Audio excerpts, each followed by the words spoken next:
Hi there, I'm Alton Baird, and I'm in the ReviewTube TV studio today in Rochester, New York, with a very special honor. I'm interviewing the former mayor of Rochester, Bill Johnson. Mayor Johnson, thank you so much for coming in today to talk about the Rochester Music Festival, an institution in Rochester. And I understand that you were the originator, you and Loretta Scott, originally in the city of Rochester, started the festival when you were mayor. Back in, what year would that have been? How long are we That would talking? have been 25 years ago. 25 years, that's great. My second year in office.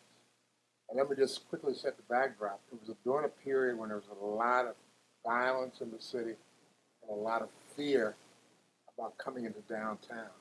So we needed an attraction, some event that the community could mobilize around and would make them feel at ease in coming here. So it was very purposeful what we did. We chose a city location. And once people came and enjoyed themselves, they continued to come year after year.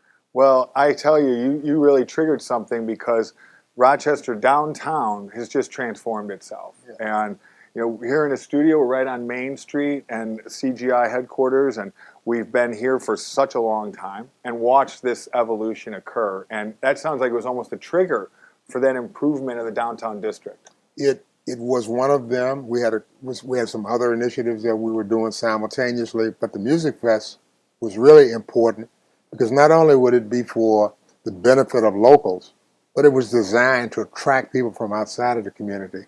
And I'm a person who has gone to a lot of music festivals around the country that actually provided the inspiration for this one. The New Orleans Jazz Fest, I've gone to that until recently every year. Montreal Jazz Fest, Toronto, Saratoga, Detroit. So we felt that since this is a music city, we should actually be at the forefront of that movement. And that's why we got a lot of people together and convinced them that this would be the right way to invest their time and their money. Well, I think what you've done is amazing for the city. It lives on. Some of the influences that you mentioned, so you kind of drew from festivals all over the country to kind of create a best of the best type of atmosphere for the fest. Yes, it was unique, and understand a festival concept is nothing new to Rochester. Where we realized that starting with the Memorial Day weekend all the way into September, there is a major festival of some kind in this city every weekend. So we had to find the right place to insert this one. We did in the middle of July, right after the Cornhill Festival, and right before the Park Avenue Festival. So we even envisioned that people could come to Rochester from out of town and stay here for a month. Hey, I'm not going home.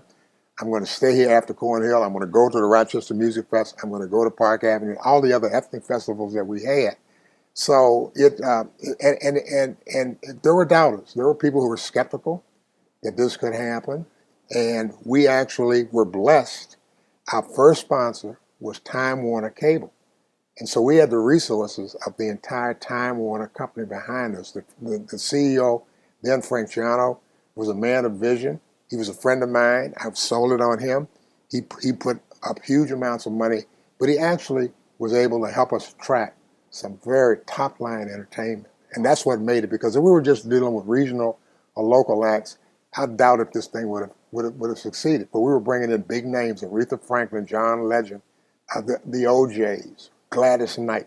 I mean, when you look at who we brought in here, people, their mouths fall open. They forgot the kind of talent that came to Rochester during that period of time. And it's really helped to generate such interest in music festivals. We've got Party in the Park now as well, that the city and CGI participates in. Of course, the CGI Jazz Festival. It just seems like you've got the Eastman School of Music. It is a music town. That's and right. To hear some of those acts that you mentioned is so exciting. You brought the scrapbook here for some of your favorite remembrances, and we're talking about, you mentioned the OJs, the Temptations. Right here, the Herbie Mann. Aretha Franklin. The Staples family. There's Pop Staples. We had Isaac Hayes. Gladys Knight. Okay, I mean, people look back. White We had John Legend here when he was a kid, practically. How many years ago was that? Because that was in 2005, and that was 20 years ago. And his was not a big name as it is now. But he was one of the lower echelon bands. That's right. He wasn't the headliner. He was not the headliner. What a great history. And what a great impact it's had on the community.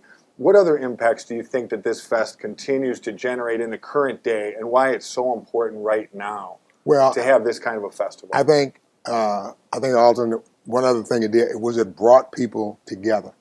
What I found in my going to music festivals is that you hardly see any discord, any disruption. You don't see people fighting. You don't see people arguing. They kind of get the music just kind of washes over them, and it puts them in a different space. And so it's important. And Rochester is a city where the lines are pretty well drawn. People live in the city. People live in the suburbs. So we had to create the kind of cast of performance that would draw people from across the line. So that's what it happens. And I've got at my house two panoramic shots of festivals. I think 1998, 2002, when we were moved out to Genesee Valley Park. And it shows this huge mass of people. And you can see white, black, Latino, young, old. All these people are all crowded in there, all enjoying the Together. moment together. No division, no dispute, no arguments. We never made an arrest. That's great. That's amazing. But we did have one crime that was committed. That's one? No, I mean one crime. Early on, people were selling our wristbands. They found out, because we'd go out to the store and just buy them. They could go buy the same wristband. Yeah, you could leave and enter. So they'd go out and buy them, and they'd go out on the street and sell them for maybe $10 or $15. So we probably lost a few $1,000 that way. And that's it. That's the only crime. That's amazing. Yeah, it's so true about music in general that it just puts people in a different mood, and I think that it is such a lubricant in a good way for more harmony. Right. It really is. And I think this is a testament to your vision and Loretta's work and the city continuing it. This is a city-sponsored project, which I think is just amazing for the community. And having that vibrant list of festivals does nothing but help bridge the gaps that sometimes exist in society.